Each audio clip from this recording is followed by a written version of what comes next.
Today we're going to look at applying some momentum to collisions, and today we're just look at one-dimensional collisions, and later we'll look at angles and vectors involved for 2 dimensions. So the idea is we can measure the momentum of objects after they collide, before and after, and figure out missing things like speeds and directions and whatever. So we'll get to a few examples in a minute, but the key idea is when we're talking about collisions, we're talking about 2 or more objects that strike into each other, and we're going to do it in 1 dimension today, so that means they're going to be like head-on, or one's going to hit the other object from behind, or whatever. Both can be moving, one could be stopped, one could be moving, it just depends on the scenario. But the key idea is when they collide, they're going to exert a large force over a short period of time on one another, which means if we change the force, we're going to change the momentum, so a change of momentum will be impulse. So we're only going to look at linear collisions or one-dimensional collisions for today. So back in Newton's time, they noticed that the total momentum before the collision of all the objects, so if there's 2 objects that are colliding, the momentums of each of them added together before is also equal to the total momentum afterwards. So we end up getting basically the conservation of momentum. We talked about conservation of energy in Physics 20. Now we're going to look at conservation of momentum. So when objects collide, if they're in an isolated system, which means that we have no energy entering or leaving, so it's sort of a system where all the energy stays constant, the total amount, that means that we have no other external forces acting at play. If that's the case, our total momentum before and after is conserved, so the totals before and after are the same. So let's look at how some formulas are going to be used for this. So before the collision, we would have, let's call it object A, so we'd have the momentum of object A, but we're also going to have the momentum of object B. So those 2 momentums, before and after, is going to give us some sort of total.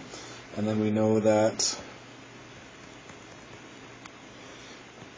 those momentums after, they're going to change. We'll use prime. So PA dash or prime, so that's our momentum of object A afterwards. And then we have momentum of object B afterwards. And the formula is that the total before has to equal the total afterwards, so that means those 2 are the same. So the momentum of A and B added together equals the A and B afterwards of the collision, and those are the same totals. So we can even break this down further if the question is dealing with masses and velocities. So we could say the mass and velocity of object A plus the mass times velocity of object B has to equal mass of A and velocity. I guess the mass will stay the same. We're typically not changing the masses, so the mass of A afterwards will be the same, and then we have velocity of A afterwards will be different, and then we have mass of B and velocity of B. Okay, so that's basically how we're going to deal with these kind of questions. So you're going to use either one or both of the formulas. Usually we use the mass and velocity one, that's the most common, because typically the questions are going to be saying things like, what is the final velocity of object A, or something along those lines.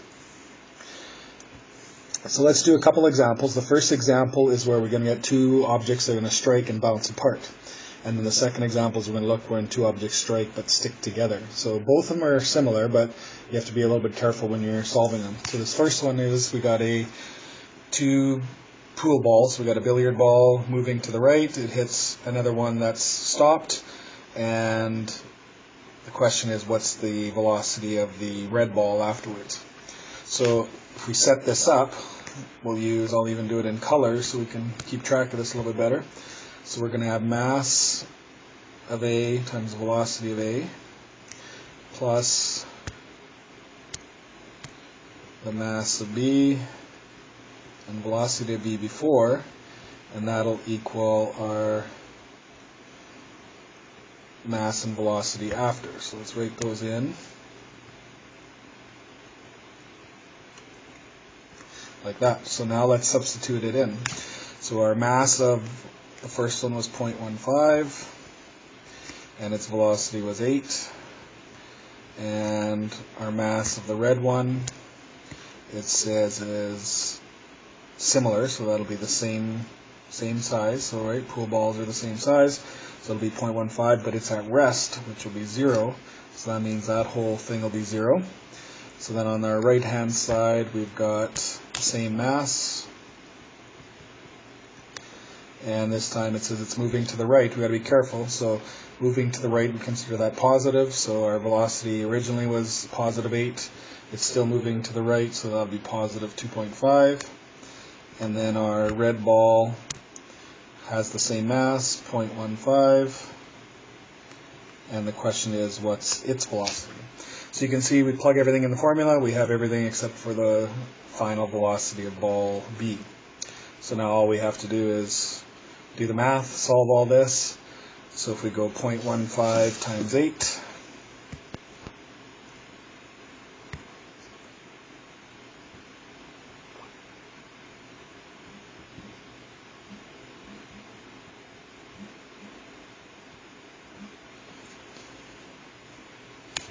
gives us 1.2, and that's our momentum, so we don't have to worry about units. This one is 0, so we can ignore that. And now we go 0.15 times 2.5. That gives us 0.375 plus 0.15 VB prime. So if we do the math, let's subtract the 0.375. So 1.2 minus 0.375 gives us 0.825.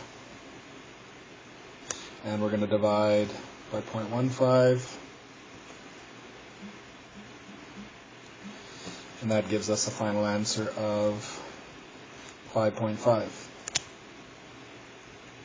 And since we're looking for velocity, that is meters per second. And if we can't be careful with the symbols, or the directions, the positive and negatives, so this works out, we got a positive 5.5, so that means it's going 5.5 to the right, right? Because we called right our positive direction, so it's also going to be going right as well. Let's do another example now where the objects stick together. So in this case we got two different masses and they're going to collide and stick together. So let's go through the same formula again. So let's go A plus B equals A afterwards plus B afterwards. Okay. So the only thing that's a little bit different in this case is when we're solving this, the two masses were separate to the start, but then they combine afterwards. So they're going to combine together, and they'll just be one. We're just going to have one big mass. Let's call it mass of A and B together, and it's just going to be moving together as one speed.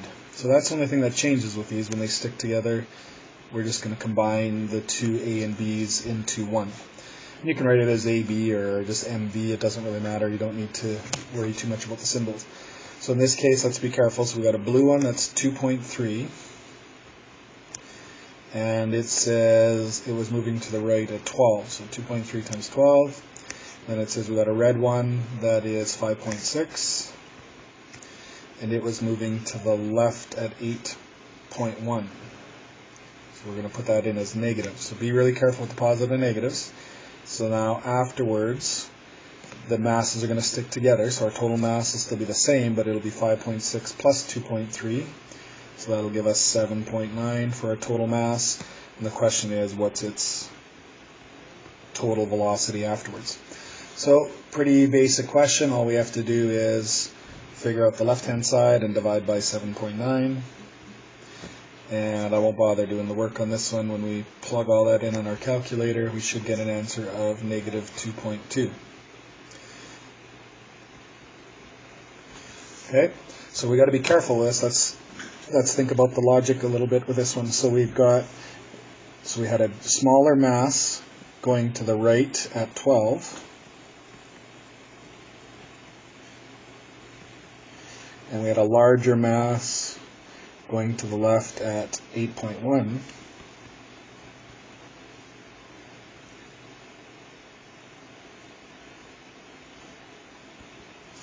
Okay, so this one's quite a bit bigger, but it's going a little bit slower. But in essence, though, the total momentum is still bigger. So B had a bigger momentum going in. So when they collide and stick together, because it's got larger momentum, it's going to carry the mass to the left slower. So that's what the negative is telling us, that after they collide, the total mass is going to go to the left. So when objects stick together, you can see just a slight modification of the formula. Add the masses together, and then you just have one mass and one velocity. And it's a common question, because quite often we'll have cars or trains or something colliding, and they get locked together, so they'll move together as one object. And it's also possible that the objects could be stuck together at the start, and then they separate and go into different pieces afterwards. So typically a question like that would be some object that explodes. So let's suppose we have a box that has a certain mass and it's at rest, and it blows up into 3 different pieces that go in different directions, and we'd still do the same type of calculation. But typically we get into different directions and vectors and 2 dimensions in that case. So we'll save those kind of questions for the next lesson. So that's all for today.